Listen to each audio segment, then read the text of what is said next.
どうもー、ベルです。今回は、ドゥームステイの初心者ガイドということで、おすすめのエリートヒーローについての解説をやっていこうかなと思います。このゲーム、様々なヒーローがいて、最終的には強いヒーローを選抜して部隊を組んでいったり、ラリーや駐屯をしていくことになるんですけども、最初っから何部隊も組んでいくの大変ですし、そもそも、このゲームのヒーロー育成、めちゃめちゃ大変じゃないですか。レジェンドヒーローを一人覚醒させようと思ったら、もう700枚近い、かけらが必要になりますし、じゃあそのヒーローを二人組み合わせて一部隊になるわけなので、もう最初っから全部隊完成させるのはもう無理です。あくまで一部隊ずつコツコツ育てていくゲームなので。また、最初は強いヒーローが全然解放されていなかったり、しますし、レジェンドヒーローでも弱いレジェンドヒーローって最終的には使われなくなるので、それを頑張って育成するのって結構無駄になっちゃうんですよ。じゃあどうするか。そうなった時におすすめしたいのが、強いエリートヒーローを育成することです。エリートヒーロー、最終的には戦闘で使うのは、性能的に、どうしても難しいことは、事実なんですけど、ちゃんと育成できれば、強いレジェンドヒーローが育つまでは、もうかなり活躍できますし、弱いレジェンドヒーローと比較すると、レイジスキルだけ上げた弱いレジェンドヒーローよりも、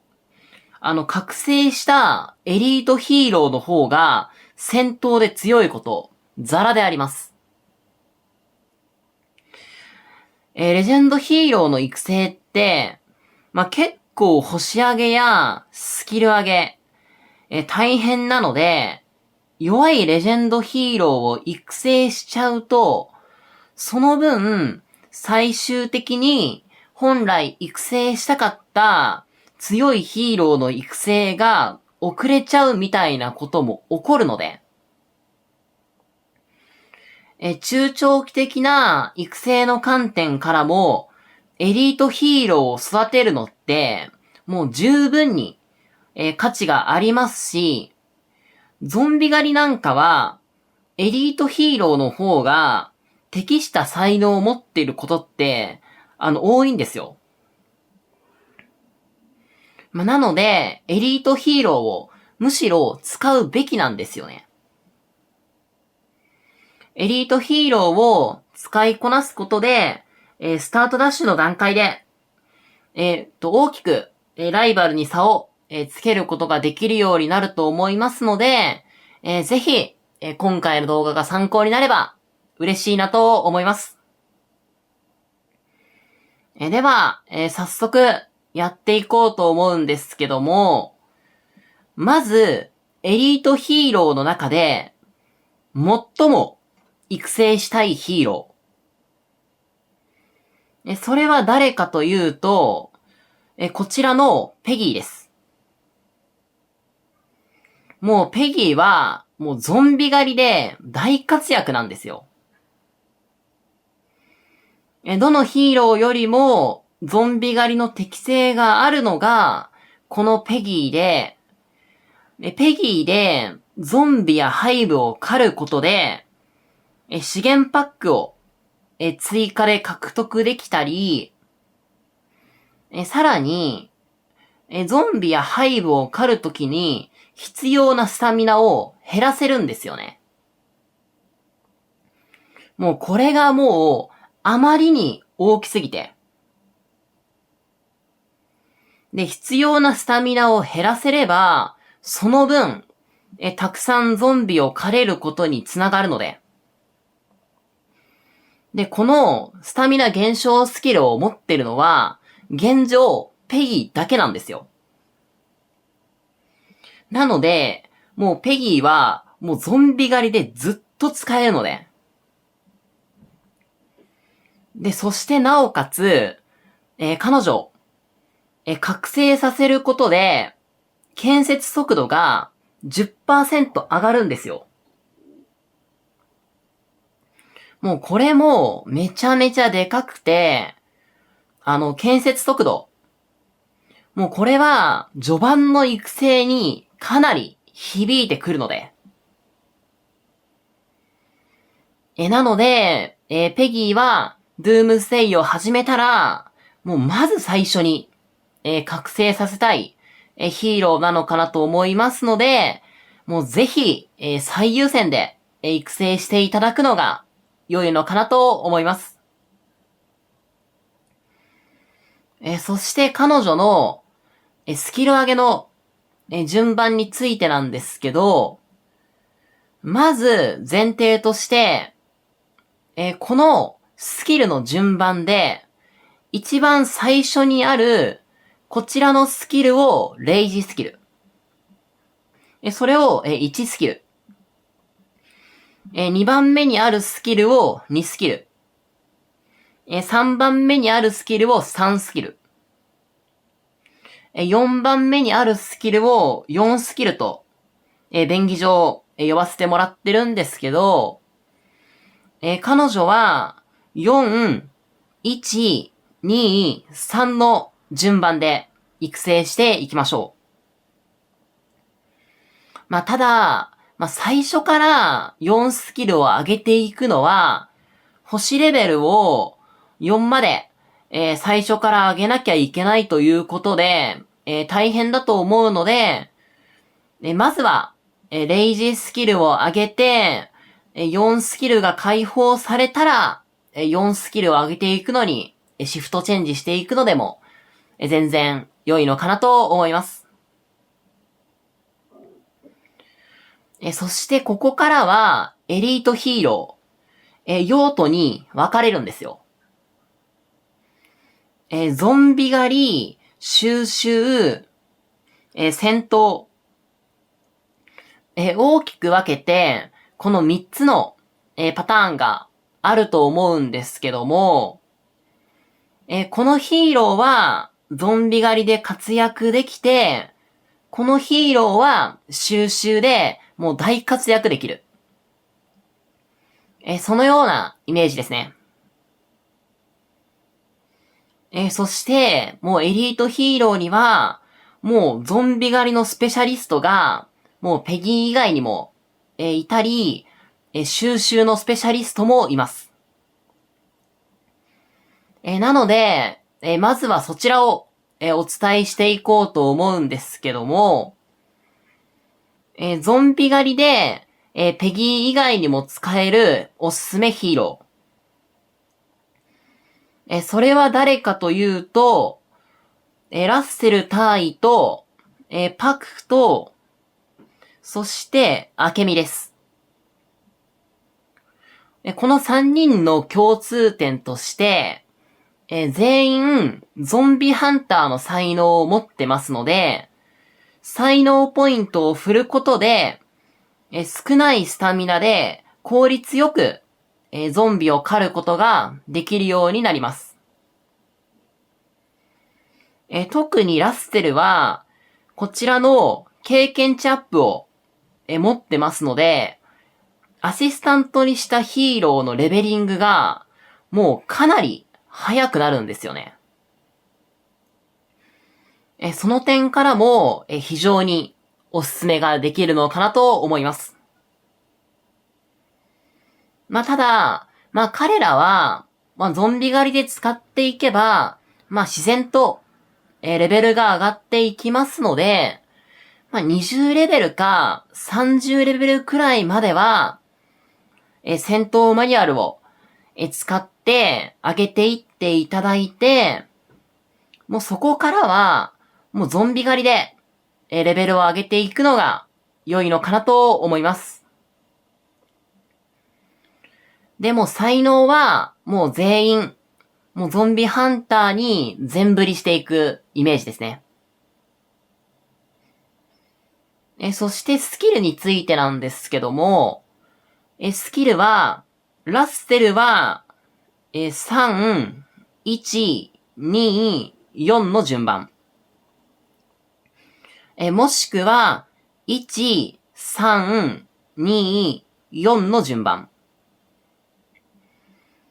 そしてパクは、1、2、3、4の順番。そしてアケミは、1、2、4、3の、順番がおすすめです。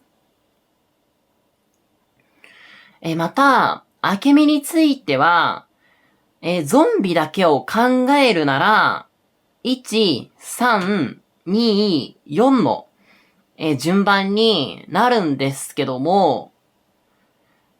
彼女は、この後お伝えする戦闘のおすすめヒーローでもあって、そのことを考えると、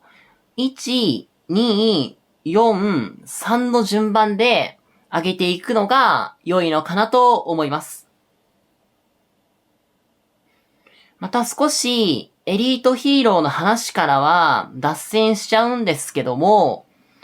本日ご紹介した、ゾンビ狩りのおすすめヒーロー、ペギー、ラッセル、パク、アケミということで、4名、ご紹介させていただきました。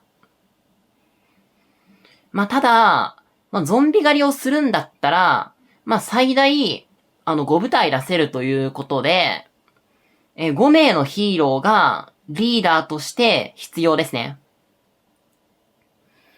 じゃあ、あと1人どうするのかということで、少しお話ししていきたいんですけども、私が一番おすすめするのはマーティンです。ただ、マーティンはレジェンドヒーローなので、青のサミュエルで妥協しても全然 OK です。順番にご説明していきたいんですけども、まずはマーティン。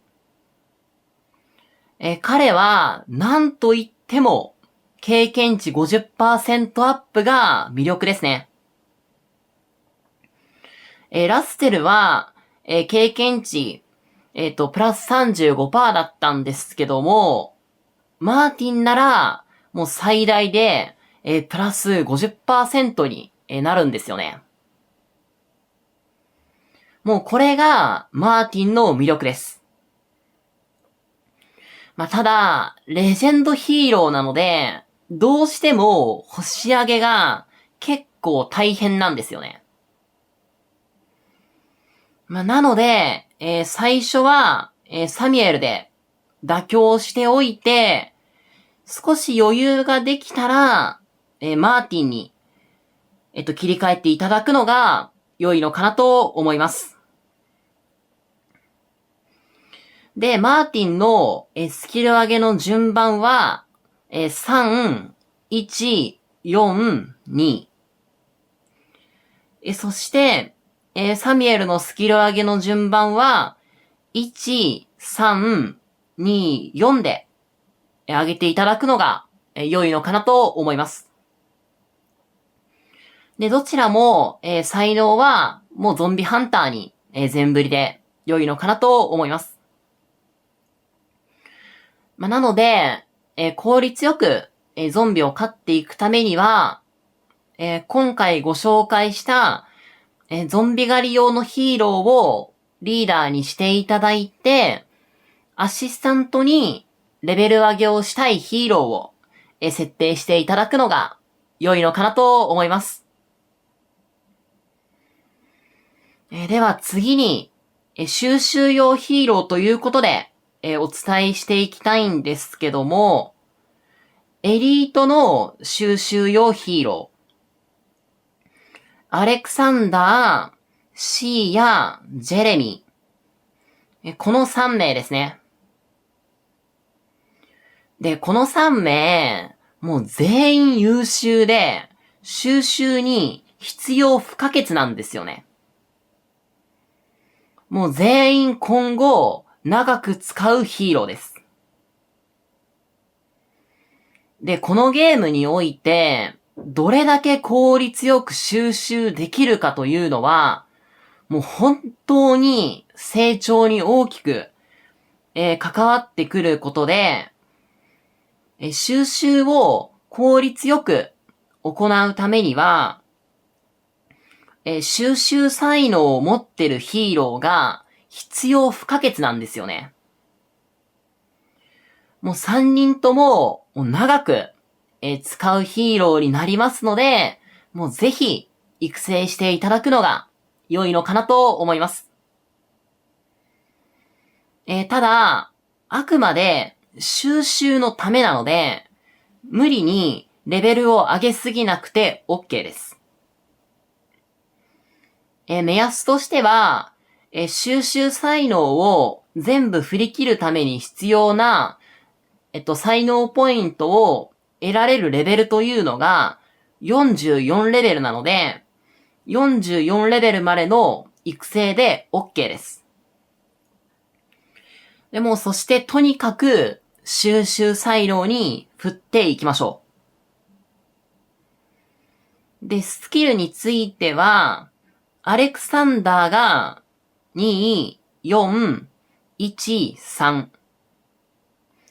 で、シーヤが2、3、4、1。そして、ジェレミーも2、3、4、1の順番でスキルを上げていただくのが良いのかなと思います。そして最後に、一番肝心な、戦闘でおすすめのエリートヒーローについて語っていきたいんですけども、私がおすすめしたいのは、歩兵部隊のチャーリー・リアム。そして、射撃部隊のセオジナ・アケミ。そして、移動速度部隊としてのパクです。順に、見ていこうと思うんですけども、まずは、チャーリー・リアム。この二人に関しては、特にリアムなんですけど、冒険モードだったり、様々な、イベントで、入手することができるので、比較的、エリートヒーローの中では、むしろ一番ですね。育成しやすいヒーローになるのかなと思います。じゃあそのリアムを誰と組み合わせて使うかっていうことを考えたときに、一番相性がいいのが、このチャーリーなんですよ。じゃあ、このチャーリー、なんで相性がいいのかというと、チャーリーが、この歩兵才能とスキル才能を持ってるからなんですよね。とにもかくにも、このスキル才能っていうのが、もうこのゲームにおいては、もうめちゃめちゃ重要で、このゲームのダメージの大半ってスキルダメージなんですよ。じゃあそれを伸ばしていくのに必要不可欠な才能がこのスキル才能で。なので、もうこの、スキル才能をバンバン振っていくイメージですね。そしてその後は、歩兵部隊と、あとは、ここの、駐屯才能の、この移動速度だけ、取っていただくのが、良いのかなと思います。で、一応、彼らは、駐屯の、適性があるので、駐屯に、使っていくべきなのではと、思われた方もいらっしゃると思うんですけど、駐屯は最初気にしなくて OK です。駐屯は、見張り台を守ったり、シェルターを守ったり、重要な要素ではあるんですけど、最初は考えなくて OK です。これなぜかというと、もうどうしても最初は攻撃してくる相手の方がめちゃめちゃ強くて、最初はそもそも、攻撃されないようにするっていうことが一番大事なので。でも攻撃されなければ、駐屯が、駐屯をする。すなわち、駐屯ヒーローを使う必要っていうのはないので。それよりも、思い出の旅をこなしていったり、野戦をするために、チャーリー・リアム部隊を、使っていただくのが、良いのかなと思います。で、スキル上げの順番についてなんですけど、チャーリーは、1、3、2、4。リアムは、1、2、3、4の、順番で上げていただくのが良いのかなと思います。そして次に、射撃部隊の、明美、失礼しました。瀬尾島明美、部隊なんですけども、彼女らは、もう非常に優秀な射撃部隊コンビです。特に明美。もう彼女がめちゃめちゃに強いです。ただ、明美は、ゾンビ狩り要員として、ゾンビハンターの才能を振ってるケースが多いと思うんですよね。なので、この二人で部隊を組む場合には、瀬尾島をリーダーにしていただいて、明美をアシスタントにするイメージですね。そして、瀬尾島の才能については、もう射撃部隊の、射撃才能ですね。もうこれをほぼすべて、もう最後まで、振っていただいて、向上才能の、この移動速度アップ、こちらにも、計5ポイントですね。振っていただいて、残ったポイントは、攻撃才能に、振っていただくのが良いのかなと思います。で、そして攻撃才能でも、こちら上側にある、戦争の王とか、連続攻撃とか、こっちの上にある才能の方が優秀なので、上にある才能を優先して、取っていただくのが良いのかなと思います。で、そして、スキル上げの順番についてなんですけども、瀬尾島は、1、3、4、2の順番。で、明美は、ゾンビハンターの時にもお伝えしたんですけども、1、2、4、3の順番がおすすめになるのかなと思います。で、そしてこの舞台、なぜおすすめしているのかというと、根本として強いのもあるんですけど、何よりも魅力なのが、今後の発展性です。ある程度プレイしていくと、ルイや、ジュリア、チュンなどの、もう非常に強力な射撃ヒーローが解放されていくんですけど、その相方に、明美って使えるんですよ。もちろん、最終的には、超強力なヒーロー同士で組み合わせていくことになるんですけど、全員が全員すぐ解放されるわけじゃなくて、特に、最強ヒーローの一角のルイについては、ルイが入手可能になった後、一番、最適な相方って、まず明美になるんですよ。もちろん、最終的には、チュンやジュリア、彼女らと組ませていくことになるんですけど、ルイが解放された後、チュンやジュリアが解放されるまでには、ある程度時間が必要なので。で、そうなると、明美を育成しておくと、かなり、良いのかなと思います。で、そして最後の移動速度部隊のパクについてなんですけど、パク、野戦才能を持ってるんですよ。このゲーム、移動速度が本当に大事で、移動速度が相手より速ければ追撃できるし、逃げることできるんですけど、逆に相手より移動速度が遅かったら、相手が逃げたら追撃することできませんし、逆に逃げることもできないので。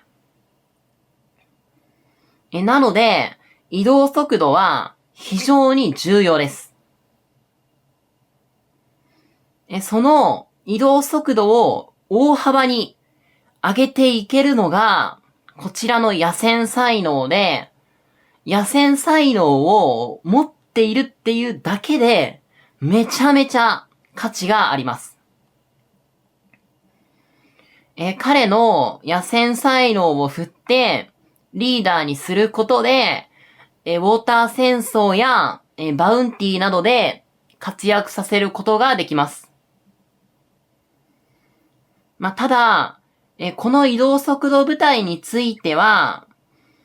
最初から、作っていくべきという、わけではなくて、ある程度、戦い始めてからや、ウォーター戦争やバウンティーで、戦い始めてからで、十分なのかなと思います。なので、最初は、ゾンビハンター部隊として、パクを使っていって、移動速度が速い部隊が必要になったら、彼の才能をゾンビハンターぶりから野戦才能ぶりに切り替えていただいて、移動速度特化部隊として、使っていただくのが良いのかなと思います。で、移動速度特化部隊として使う際の、才能の振り方は、このようなイメージですね。ゾンビハンターに4ポイント振っていただいて、移動速度を上げていただいて、野戦才能を、こちらは全部、振っていただいて、残りは、騎兵才能の、高速移動を、取っていただいて、余ったポイントは、他の騎兵才能に、振っていくイメージですね。こちらで、パクについての、解説は、以上となりまして、今回の内容についても、以上になるんですけども、いかがでしたでしょうか？エリートヒーロー、もちろん、最終的な強さで言えば、レジェンドヒーローに劣ってしまうんですけど、正しいところで使えば、もう大活躍ですし、ゾンビ狩りや収集なんかは、もうエリートヒーローの独壇場ですね。もう大活躍間違いなしですので、もうぜひ育成していただくのが良いのかなと思います。そして次回の初心者ガイドでは、初心者の方におすすめな、レジェンドヒーローについて、やっていこうと思ってますので、ぜひ、そちらもご視聴いただけると嬉しいなと思いますというところで、今回の動画はこの辺りで締めたいなと思います。最後までご視聴いただき、ありがとうございました。バイバーイ。